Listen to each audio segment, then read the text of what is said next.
Stranger things season 5 का finale कहानी को पूरा घुमाकर वही ले आता है जहाँ से शुरुआत हुई थी।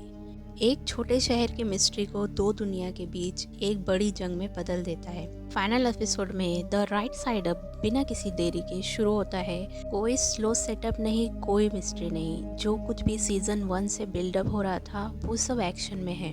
हॉकिंस तबाही की कगार पर है। दुनियाओं के बीच का ब्रिज कमजोर हो चुका है और वेकना का प्लान लगभग पूरा होने वाला है। पार्टी समझ चुकी है कि ये उनका आखिरी मौका है। वो अलग अलग टीम्स में बढ़ जाते हैं, इसलिए नहीं कि वहाँ केओस है, बल्कि इसलिए क्योंकि ये ज़रूरी है। हर ग्रुप का एक साफ मकसद है, वेकना को रोकना, अगवा किए गए बच्चों को बचाना और उस ब्रिज को ख़त्म करना जो असली दुनिया को अपसाइड डाउन से जोड़ता है, इससे पहले कि दोनों दुनियाएं मिट जाए। 11, काली और मैक्स मिलकर वेकना के दिमाग में दाखिल होते हैं। ये सिर्फ एक साइकिक जंग नहीं है, बल्कि वेकना ने जो कुछ किया और वो जो बन गया है उससे एक आमना सामना है। उसी वक्त हॉपर और मरे एक्सप्लोजिव्स तैयार करते हैं ताकि उस वर्म होल को उड़ाया जा सके। इसने अपसाइड डाउन को टिका रखा है। दूसरी तरफ बाकी टीम रेडियो टावर पर चढ़कर पेन ट्री के अंदर फंसे बच्चों तक पहुंचने के लिए गहराई में जाती है। यह सीरीज का सबसे बड़ा खुलासा होता है, पेन ट्री सिर्फ एक जेल या पावर सोर्स नहीं, ये असल में माइंड फ्लायर का असली रूप है। ये पल शो की पूरी मैथोलॉजी को बदल देता है। सालों तक हमने माइंड फ्लायर को एक अनजान ताकत समझा और वेकना को असली विलन, लेकिन फाइनल ने साबित कर दिया कि सच इसका उल्टा है। वेकना कभी बुराई की जड़ नहीं था, वो सिर्फ एक जरिया था। माइंड फ्लायर हमेशा से असली और पुरानी ताकत नहीं है जो दुनियाओं और लोगों को इस्तेमाल करती थी। ये सच हेनरी ग्रिल की दबी हुई यादों से बाहर आता है। बचपन में हेनरी एक ऐसे साइंटिस्ट से मिला था जिसके पास माइंड फ्लायर के पार्टिकल से भरा पत्थर था। उस वक्त हेनरी जख्मी हो गया था, वो पार्टिकल्स उसके शरीर में घुस गया था। ये ठीक वैसे ही था जैसे सीजन 1 में विल के साथ हुआ था। हेनरी इसलिए वेकना नहीं बना क्योंकि वो बचपन से बुरा था, बल्कि माइंड फ्लायर ने उसे बदला और ताकत दी। उसने हेनरी के गुस्से और अकेलेपन का फायदा उठाया। फिर फिनाले हेनरी को निर्दोष नहीं मानता। सब जानने के बाद भी हेनरी कहता है कि वो जो बना वो उसकी अपनी पसंद थी।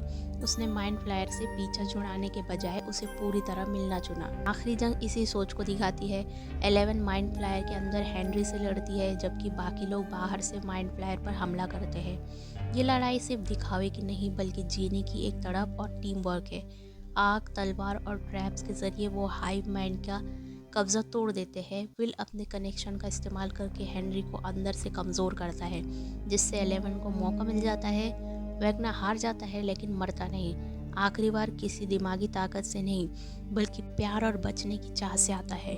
जॉयस एक कुल्हाड़ी से वेकना को ख़त्म करती है और कहती है, तुमने गलत परिवार से पंगा ले लिया। लेकिन जीत की कीमत चुकानी पड़ती है। हॉपर और मोरे वर्म होल को उड़ा देते हैं। ब्रिज गिरने लगता है। 11 को याद आता है जो काली ने उसे पहले समझाया था, ब्रिज टूट गया तो किसी को पीछे रुकना होगा ताकि वो दोबारा कभी न खुले। रुकने का फैसला करती है। एक बेहद इमोशनल सीन में वो माइक को वॉइड में खींचती है ताकि अलविदा कह सके। कोई बड़ा भाषण नहीं, बस सच्चाई, दर्द और प्यार। साइड डाउन खत्म हो जाता है और लगता है कि 11 भी उसके साथ चली गई। कहानी 18 महीने आगे बढ़ती है। हॉकिंस दोबारा बन रहा है और इस हादसे को अर्थक्वेक का नाम दे दिया जाता है। लोग जिंदगी में आगे बढ़ रहे हैं। लूकस और मैक्स साथ में है। डस्टिन वैलेडिक्टोरियन बनता है। स्टीव अब एक जूनियर बेसबॉल कोच है। रॉबिन स्मिथ कॉलेज में पढ़ती है। जॉनथन NYU में फिल्म मेकिंग सीख रहा है और नैन्सी ने हेरल्ड में नौकरी का ऑफर मिलने के बाद एमरसन छोड़ दिया है।